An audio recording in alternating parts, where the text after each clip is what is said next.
I am fascinated by the rise of streaming services. You've got all of these services that are out there, and they're essentially trying to replace cable television by becoming cable television. You can buy Disney, you can buy Netflix, you can buy HBO Max, you can buy Paramount Plus, which is CBS. Fox has a service. Fox has an all-access service.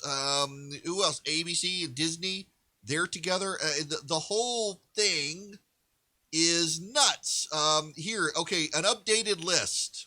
Fubo, Philo, Hulu Plus, Sling TV, AT&T TV, YouTube TV, Spectrum TV Essentials, Pluto TV, Zumo Cloud TV, LG Channel Plus, TV Everywhere, Xfinity Instant, NBC News Now, Friendly TV, VidGo, T-Mobile T-Vision, ESPN Plus, NBA League, NFL Game Pass, NHL TV, Fox Soccer, UFC Fight Pass, WWE Network, Bleacher Report, NBC Sports Gold, MLB TV, Poker Go, Willow TV, F1 TV, Slice, Jinx, Twitter, Danes, Twitch, Netflix, Hulu, Redbox, Fandango Now, Tubi TV, Crackle, Popcorn Flicks, Apple iTunes, Apple TV Plus, Google Play, Shout Factory TV, Vudu, Vimeo, Pantaflix, Volta, Big Star Movies, Roku, IMDb TV, FlixFlick, Discovery Plus, Amazon Prime Video, YouTube, Outside TV, Facebook,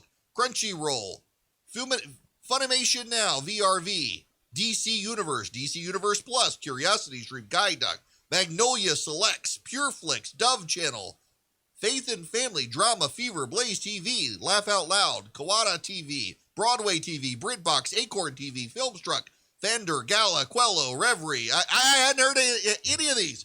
We're all going to go bankrupt $5 at a time with these people.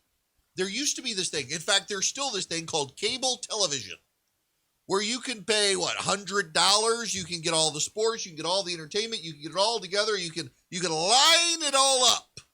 And then you've got a button where you can say, I want to record this show on demand and watch it later. But with a lot of cable television services, you can't watch them also on your phone and your tablet and your computer. You got to watch them on a TV. And now it's about watching everywhere. But what if you pay for 500 streaming services and just like cable television, there's not crap to watch? Live sports?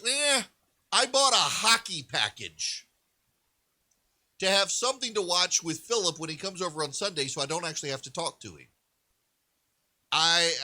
So we're going to watch hockey. I got a foosball table too.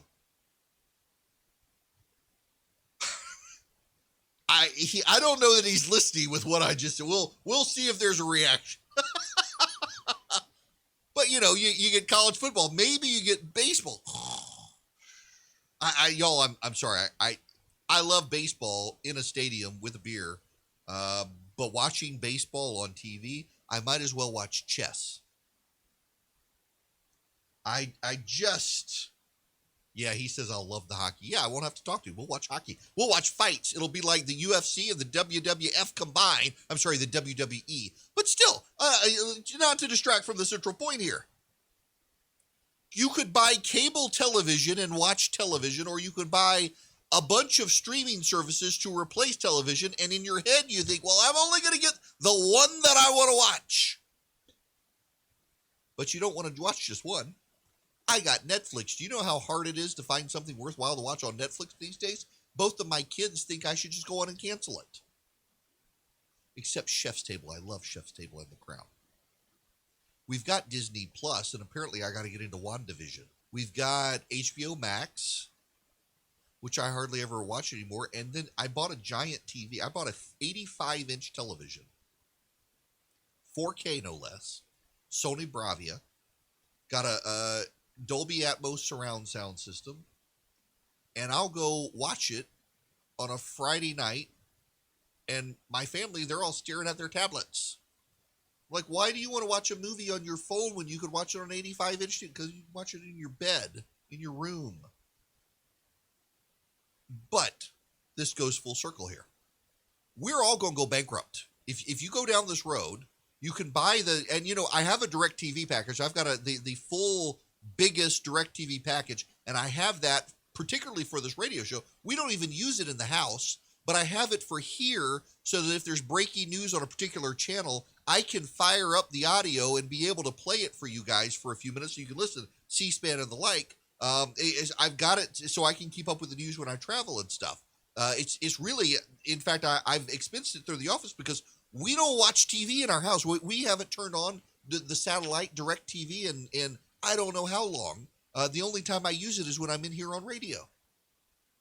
And now it's the streaming services that I don't business expense. They're actually the home service, the streaming services. One kid watches Disney, one kid watches Netflix, one kid watches Lord knows what. My wife watches Instagram live streams and YouTube stuff. We all watch YouTube stuff. Maybe I should pay for the YouTube package so we don't have to watch all the stupid ads. The YouTube to watch without stupid ads is like $14. That's the Netflix subscription, and Netflix is going up to $16. None of this, bottom line, is sustainable. The only one that I don't pay for, ironically, is Apple TV Plus, because I buy Apple products, and so I get Apple TV Plus for free. And Apple TV Plus has some of the best television shows and gets no buzz because nobody seems to be watching it, except Ted Lasso. Everyone should watch Ted Lasso and Tehran.